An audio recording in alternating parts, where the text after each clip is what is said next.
बिछिया रमज़ान मुबारक जो भलारो महीनो वेझो ईंदे ही दुकानदार सब्जी फ्रूट तोड़े अटे घी समेत हर आम वाहपे जी शयुनि जे अघनि में ॻाटे टोड़े इज़ाफ़ो करे छॾियो। पोरे तबिके जे माण्हुनि जा ॿई हथ मथे ते अची विया। कंहिं बि नोटिस न वरितो।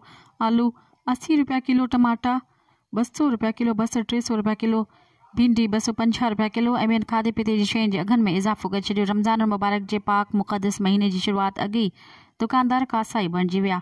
मज़दूर पोरियो तबिको सख़्त परेशानी जो शिकार। Commissioner Hyderabad, deputy commissioner Matiari ऐं असिस्टेंट कमिश्नर हाला इज़ाफ़े अघनि ते कंट्रोल करण में को बि तदारुक न कयो। हिन महिल ताईं को बि नोटिस न वरितो। अहिड़े अमल ते शहर जे सियासी समाजी अॻवाननि ऐं शेरिन आला अख़्तियारनि ऐं वसवारनि खां मुतालबो कयो आहे त खुदारा पाक मुक़दस महीने ऐं उन खां अॻु ई में खाधे पीते जी शयुनि ते कंट्रोल कराए पोरे तबिके जी वधंदड़ बेचैनी ख़तमु कई वञे। मज़ीद ख़बरनि ऐं तफ़सीलात लाइ विज़िट कयो असांजी वेबसाइट www.awamiNewsHD.com ऐं ॾिसंदा रहो अवामी न्यूज़ HD।